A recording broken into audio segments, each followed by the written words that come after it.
আসসালামু আলাইকুম গাইস, আজকে আমি আপনাদের মাঝে নিয়ে এসেছি ম্যাঙ্গো সাবুদানা ডেজার্ট। এই আমের সিজনে পাকা আম দিয়ে এই রেসিপিটা তৈরি করে নিলে আপনারা খুব সহজেই পেতে পারেন মজার একটি রেসিপি। আর সেটিকে যখন আপনারা খাবেন তখন মন প্রাণ দিল সবই ঠান্ডা হয়ে যাবে।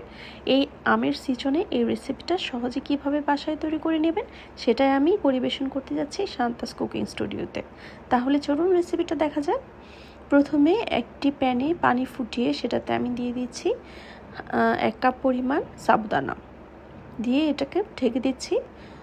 এভাবে বলক আসলে এটাকে একটি স্প্যাচুলা দিয়ে ভালো করে নেড়ে চেড়ে দিচ্ছি। এই পর্যায়ে 5 মিনিট হয়েছে এবং 5 মিনিট পর এটা হাফ বয়েল হয়েছে, এটা আরেকটু বয়েল হবে। চামচ দিয়ে আমি দেখিয়ে দিলাম কতটুকু হয়েছে। ফিরে এলাম আরও 5 মিনিট পরে। এই পর্যায়ে এটা প্রায় সিদ্ধ হয়ে গিয়েছে। যখন দেখবেন যে এটা এরকম সাদাটে হয়ে গিয়েছে এবং বেশিরভাগই স্বচ্ছ দেখা যাচ্ছে, তখন বুঝবেন যে এটা সিদ্ধ হয়ে গিয়েছে। এবার একটি স্ট্রেনারে আমি এটাকে ছেঁকে নিয়ে ঠান্ডা পানি দিয়ে এটাকে ধুয়ে নিচ্ছি। ঠান্ডা পানি দিয়ে এটাকে ধুয়ে তারপর একটি স্প্যাচুলা দিয়ে নেড়ে চেড়ে একটি সাইডে এটাকে আমি রেখে দেব।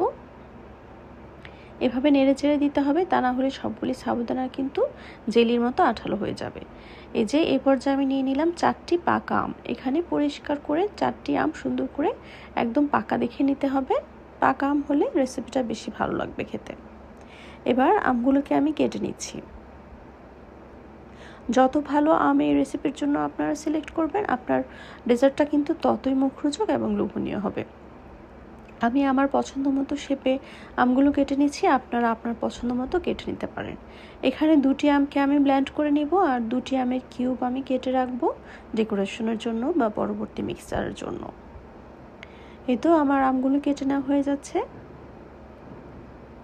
এইভাবে খুব সহজেই আপনারা আমের খোসাটা ছাড়িয়ে আমগুলোকে কালেক্ট করতে পারেন এবং আমের সেই জুসটাকে দিয়ে রেসিপিটা খুব সহজেই বাসায় বানিয়ে নিতে পারেন। এই রেসিপিটা দেখার পর আপনারা আমার চ্যানেলটা কিন্তু অবশ্যই সাবস্ক্রাইব করে দেবেন আর পাশে থাকা বেল আইকনটা প্রেস করে দেবেন।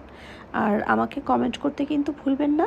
বানানোর পর অবশ্যই আমাকে জানাবেন যে আপনার রেসিপিটা কেমন হলো আর খেতে কেমন সুস্বাদু হলো।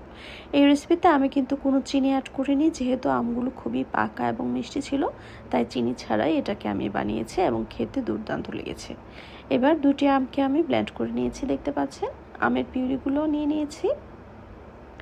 এবার একটি বাটিতে, যেই বাটিতে আমি ডেজার্টটা বানাবো সেটাতে নিয়ে নিচ্ছি 500 ml দুধ, মানে 2 কাপ দুধ। এখানে 1 কেজি দুধকে আমি জাল দিয়ে অর্ধেক করে 500 ml করে নিয়েছি। আর দুধটা অবশ্যই ঘন হতে হবে এবং ফ্রিজে রেখে ঠান্ডা করে নিতে হবে।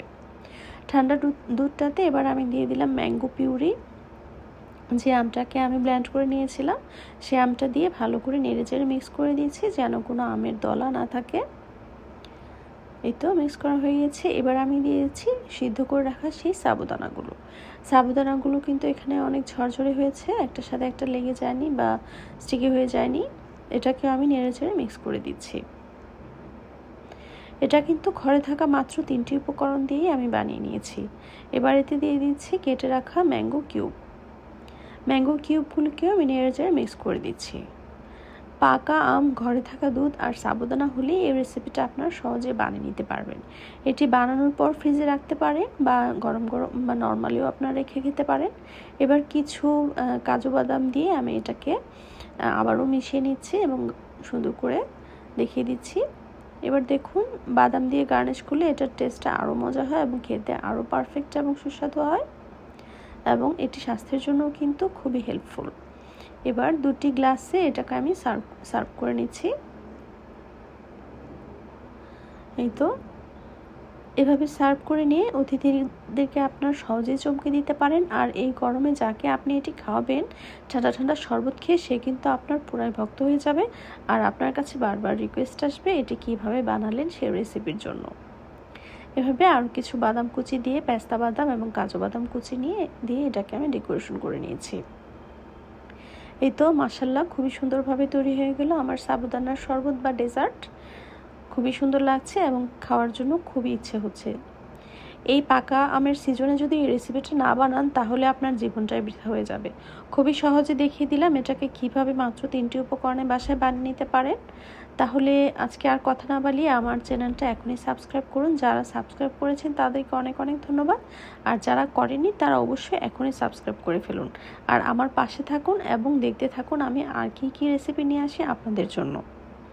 এই তো সুন্দরভাবে দেখিয়ে দিলাম সাবুদানার রেসিপি আর ডেজার্টের। আজ তাহলে এ পর্যন্তই। আল্লাহ হাফেজ সবাইকে।